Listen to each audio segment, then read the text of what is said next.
এই মুহূর্তের বড় খবর 2016 এসএসসি চাকরি বাতিল মামলার শুনানি মুলতবি হয়ে গেল। পরবর্তী শুনানি 15ই জানুয়ারি। আজকে রিপোর্ট দিতে হবে সিবিআইকে এবং অন্যান্যদেরও হলফনামা দিয়ে দিতে হবে 15ই জানুয়ারির আগে। বিস্তারিত জানবো, আমাদের প্রতিনিধি বিজেন্দ্র সিংহ রয়েছেন আমাদের সঙ্গে। বিজেন্দ্র, আজকে শুনানির দিন ছিল 2016 এসএসসি চাকরি বাতিল মামলায়।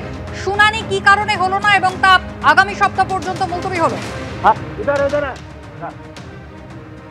দেখো, আগামী 15 তারিখ হিয়ারিং হবে। আজকে যখন কোর্ট অ্যাসেম্বল হলো কুসুমিতা, সে সময় চিফ জাস্টিস খান্নার বেঞ্চ কোর্ট নম্বর 1-এ আইটেম নম্বর 1 যেহেতু রাখা ছিল, গত ডিসেম্বর মাসে যখন হিয়ারিং হয়েছিল তখনই সুপ্রিম কোর্ট বলেছিল যে নেক্সট হিয়ারিং এ তারা টপ অফ দ্য বোর্ড রাখবেন এবং তাদের একটা মনোভাব ছিল কি পরবর্তী হিয়ারিং কমপ্লিট করে দেওয়া হবে।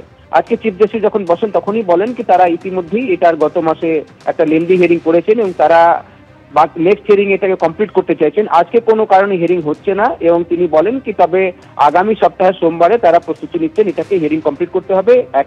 সবার বক্তব্য প্রায় তারা শুনে নিয়েছেন, এখন বাকিরা রিপিটই করছেন একই কথাগুলোকে।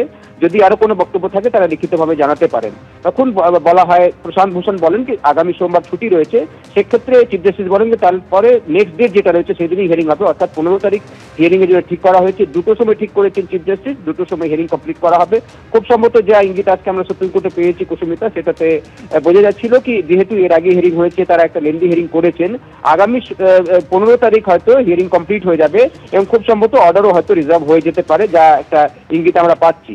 কেন কি এর আগে যখন প্রাক্তন চিফ জাস্টিস চন্দ্রচূড়ের কাছে হিয়ারিং হয়েছিল সেই বেঞ্চে, সেখানেও দীর্ঘ হিয়ারিং হয়েছিল কুসুমিতা, এবং আমরা দেখেছিলাম বারবারই একই প্রশ্ন উঠে আসছে, সেটা প্রাক্তন চিফ জাস্টিস চন্দ্রচূড়ের বেঞ্চে হোক বা বর্তমান চিফ জাস্টিস খান্নার বেঞ্চে গতবার হিয়ারিং এ, সেটা ছিল কি 26,000-এর মধ্যে কারা টেন্টেড এবং কারা নন টেন্টেড, সেটাকে কি আইডেন্টিফাই করা সম্ভব কি সম্ভব না। এই দুটো প্রশ্নই প্রাক্তন চিফ জাস্টিসের বেঞ্চে উঠে এসেছিল এবং এখন আমরা দেখছি গতবার হিয়ারিং এ তিনি এটাই বলেছেন কি ডাল কুছ কালা আছে না পুরোটাই ডাল কালা আছে, সেটা তারা বের করতে চাইছেন।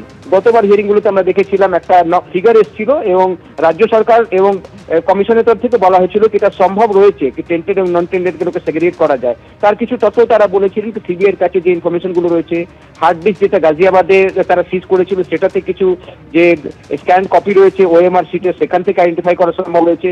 আরো কিছু তথ্য বোর্ডের কাছে রয়েছে বা কমিশনের কাছে রয়েছে, সেটাতে তারা আইডেন্টিফাই করতে সফল হবেন।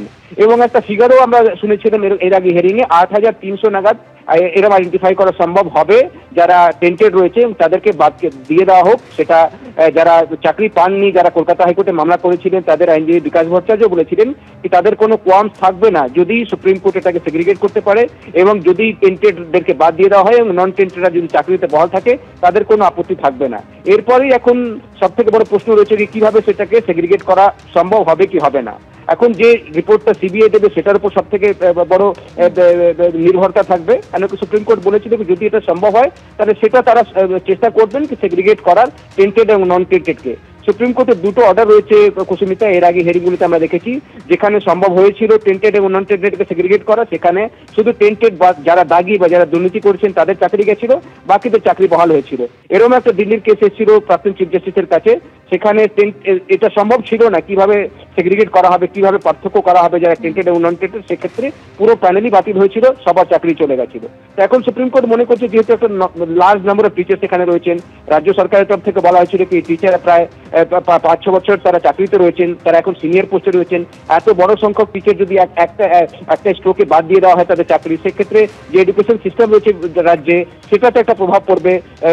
এত দ্রুত টিচার তারা কি করে এমপ্লয় করবেন বা তাদেরকে ট্রেন কিভাবে করবেন, সেটা নিয়ে প্রশ্নগুলো ছিল। তখন সুপ্রিম কোর্ট বলেছিল তারা এখন এটার উপরে জোর দিচ্ছেন কি কিভাবে টেন্টেড এবং নন টেন্টেড গুলোকে সেগ্রিগেট করা যায়। এখন আজকে যেহেতু শুনানি হলো না, তবে আশা করা হচ্ছে কি আগামী 15 তারিখ যখন হিয়ারিং হবে সেটাতে আমরা স্পষ্ট হব বা সুপ্রিম কোর্টের কাছে স্পষ্ট ইনফরমেশন গুলো আসবে এবং সেটার ভিত্তিতে হয়তো সম্ভব হবে টেন্টেড এবং নন টেন্টেড গুলোকে সেগ্রিগেট করা। তবে কিভাবে সেটা করা হবে জানা যাবে আগামী 15 তারিখ। বিজেন্দ্র, ধন্যবাদ।